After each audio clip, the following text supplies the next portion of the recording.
ഇനി തുടർച്ചയായി 20 വർഷം പ്രതിനിധീകരിച്ചപ്പോൾ തിരുവല്ലയ്ക്ക് എന്ത് സംഭാവന ചെയ്തുവെന്ന് മാത്യു ടി തോമസ് പറയണമെന്ന് NDA സ്ഥാനാർത്ഥിയായ അനൂപ് ആന്റണി പറയുന്നു. എല്ലാം കാണുന്ന ജനം ഇക്കുറി മാറി ചിന്തിക്കുമെന്നും അനൂപ് ആന്റണി പറഞ്ഞു. പാർട്ടി പ്രഖ്യാപിച്ച ആദ്യ പട്ടികയിൽ തന്നെ വന്നു. ആഗ്രഹിച്ച മണ്ഡലത്തിലെ ഒരു മത്സരം കൂടിയാണല്ലേ? തീർച്ചയായിട്ടും പാർട്ടി വളരെ അഡ്വാൻസ് ആയിട്ട് തന്നെ പ്രവർത്തനങ്ങൾക്കുള്ള ഒരു അനുമതി തന്നിരുന്നു. അതോടൊപ്പം തന്നെ ആദ്യ ലിസ്റ്റിൽ തന്നെ പട്ടികയിൽ വന്നു. തിരുവല്ലയിലെ ജനങ്ങൾ ആഗ്രഹിച്ചിരുന്നു, അതായത് ഇവിടെ ഒരു മാറ്റം കൊണ്ടുവരാൻ എനിക്ക് ഒരു അവസരം തന്നാൽ അതിന് എന്നെക്കൊണ്ട് സാധിക്കുമെന്നുള്ളൊരു വിശ്വാസം തിരുവല്ല ജനങ്ങൾക്കുണ്ട്. മോദിജിയുടെ സപ്പോർട്ടോട് കൂടിയുള്ള ഒരു MLA ആണെങ്കിൽ തിരുവല്ലയ്ക്ക് സ്വാഭാവികമായിട്ടും കൂടുതൽ കാര്യങ്ങൾ നേടിയെടുക്കാൻ സാധിക്കും. അപ്പോൾ അതുകൊണ്ട് തീർച്ചയായിട്ടും ഇത്തവണ ഒരു വലിയ ജനപിന്തുണ ഇത്തവണ ഉണ്ടാവും. അത് തീർച്ചയായിട്ടും. മാത്യു ടി തോമസ് ദീർഘകാലമായി തിരുവല്ലയെ പ്രതിനിധീകരിക്കുന്ന ഒരാളാണ്. അദ്ദേഹം തന്നെയാണ് പ്രധാനപ്പെട്ട എതിരാളിയായി വരുന്നത്. കഴിഞ്ഞ കാലയളവിലെ പ്രവർത്തനങ്ങൾ എങ്ങനെ കണക്കാക്കുന്നു?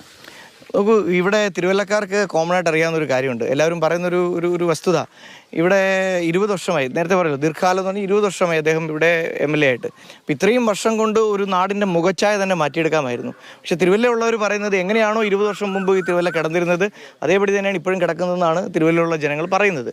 സ്ഥാനാർത്ഥിത്വം അറിയിച്ചുകൊണ്ട് അങ്ങിട്ട് പോസ്റ്റിന് താഴെ മാത്യു ടി തോമസിന്റെ മകളുടെ കമന്റും ഉണ്ടായിരുന്നു. തീർച്ചയായിട്ടും എല്ലാവരും, കാരണം ഈ തിരുവല്ലയിലെ ജനങ്ങൾക്ക് സ്വാഭാവികമായിട്ടും എല്ലാ തരത്തിലുള്ള മറുപടി ഇടാം, കമൻ്റ് ഇടാം, എല്ലാം സാധിക്കും. അപ്പം അവരിട്ടിരിക്കുന്ന ഒരു ഇതെന്ന് പറഞ്ഞിരുന്നത് തിരുവല്ലയുടെ വികസനത്തെക്കുറിച്ചോ ഒന്നും ഒരു കമൻറ്റ് പോലും ഇല്ല. അതായത് തിരുവല്ലയിൽ ആളുകൾ കുറേ നാളുകളായിട്ട് ഒരു വ്യക്തിയെ MLA ആക്കുന്നു, അത് അങ്ങ് തുടർന്ന് പോയാൽ പോരെ എന്ന് പറഞ്ഞാൽ സ്റ്റേറ്റസ് കോ മെയിൻറ്റെയിൻ ചെയ്താൽ പോരെ എന്നുള്ള തരത്തിലുള്ളൊരു കമൻറ്റാണ്. അപ്പോൾ തീർച്ചയായിട്ടും ഞാൻ എന്നെ ആ ഒരു രീതിയിൽ എടുക്കുന്നുള്ളൂ. കടന്നുപോയ 2 തെരഞ്ഞെടുപ്പുകളിലെ BJP സ്ഥാനാർത്ഥികൾ നേടിയ വോട്ടുകൾ പരിശോധിച്ചാൽ കഴിഞ്ഞ തവണ 2016 അപേക്ഷിച്ച് ഒരു 8500-ലധികം വോട്ടുകളുടെ കുറവാണ് സംഭവിച്ചത്. കഴിഞ്ഞ തവണത്തെ ഒരു പ്രത്യേക സാഹചര്യമായിരുന്നു. അന്ന് കുറേ സ്ഥാനാർത്ഥി നിർണയത്തുമൊക്കെ ബന്ധപ്പെട്ട് കുറേ കൺഫ്യൂഷനൊക്കെ ഇവിടെ ഉണ്ടായിരുന്നു.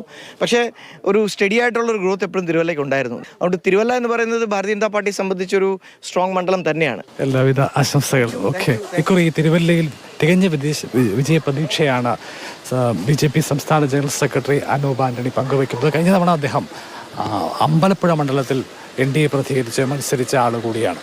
CK Abhilal, Mathrubhumi news.